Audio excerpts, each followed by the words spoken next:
Hello and welcome back to the Pop-Up Podcast here live at When Words Collide. And now I am here with... Sierra Wilson, also writing as Sienna Peak. So Sierra, thank you so much for sitting with me today. How are you enjoying the day so far? It's been good. I feel like a little bit of sensory overload, but good. Yeah. So are you a writer? Yes, I am. Oh, fantastic. For anyone curious, what's some of the stuff you've written?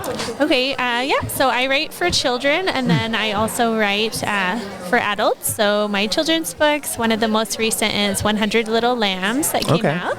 And I have a book coming this fall, Scylla and the Wolf Dragon. So anybody that loves dragons, monsters, any of that kind of stuff would be great. And then for adults, I write historical romance. Oh, okay.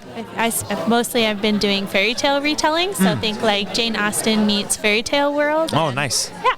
Very cool. Yeah. And is this your first time at When Words Collide, or are you a previous attendee? It's my first time. Yeah, I'm presenting tomorrow. So. Oh, very cool. Very cool. This is only my second time here. Cool. Yeah, and it's a really wonderful event, if it wasn't obvious. Like you said, you're presenting tomorrow.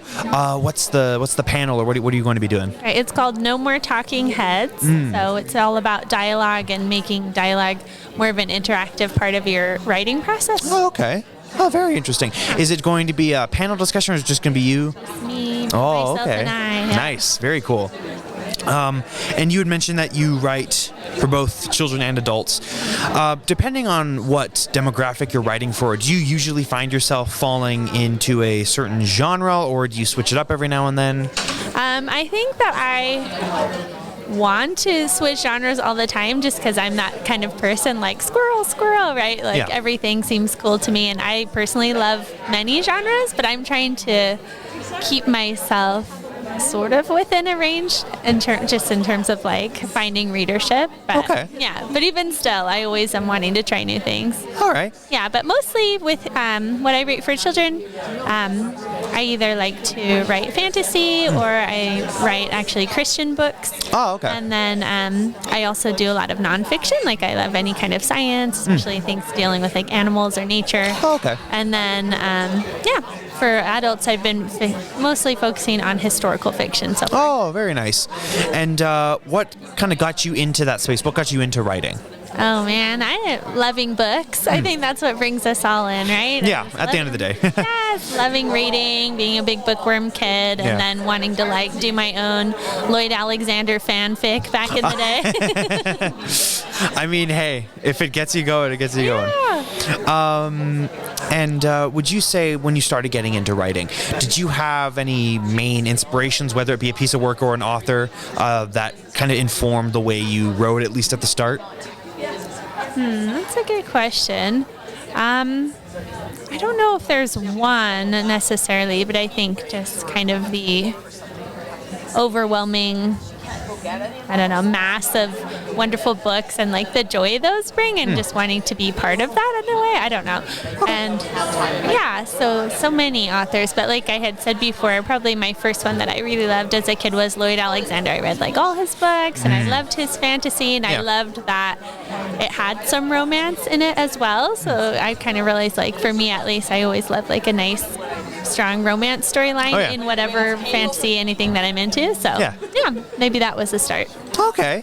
And aside from some of the presenting that you're going to be doing this weekend, do you have anything, any new books that are currently being worked on or are premiering soon? You got anything coming up? Yeah, so I've got 2 books coming. The one I mentioned, Scylla and the Wolf Dragon. So it's about a girl who's in foster care, and she ends up discovering like a secret refuge for monster dragon hybrids. Okay. Yeah, so it's fun. I love dragons. I always loved dragon books growing up, and I used to work with kids in foster care, so it kind of brought different things I love together. Okay. So that's coming in October, and then with my adult books, I have one coming that's a fairy tale retelling of The Nightingale. Oh, okay. Set in Regency, England, and it's a lot of fun with lots of different like musical aspects brought in. So I play violin, and I brought in a lot of that. Okay. So you tend to draw a lot from your personal life and stuff that you love. Yeah, I think your writing. so. Yeah, they all have something I love for sure.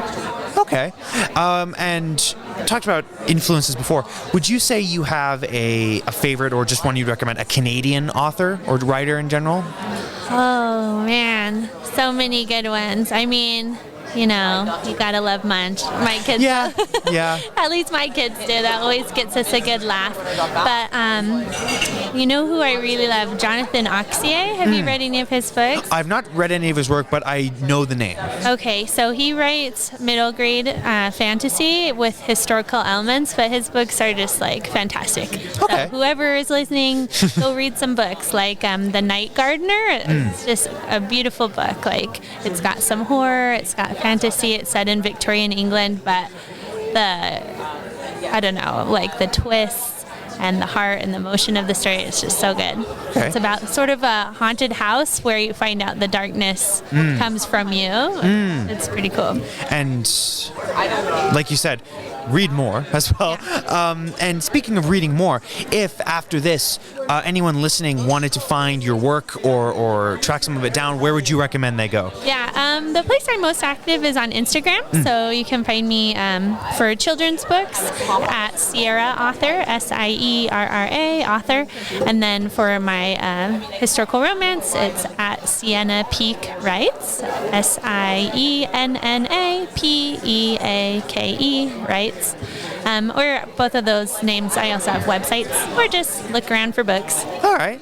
Awesome. Well, thank you so much for sitting down to talk with me today. This has been absolutely fantastic. Very nice to meet you. Hope you've been having a great time at When Words Collide and continue to do so throughout the whole weekend. And best of luck with your presentation. That's going to be very exciting. Thanks. Thank you so much. Have a great day. You as well. And to anyone else listening, thank you for tuning in, and stay tuned for more of the pop-up podcast here at When Words Collide. Yay.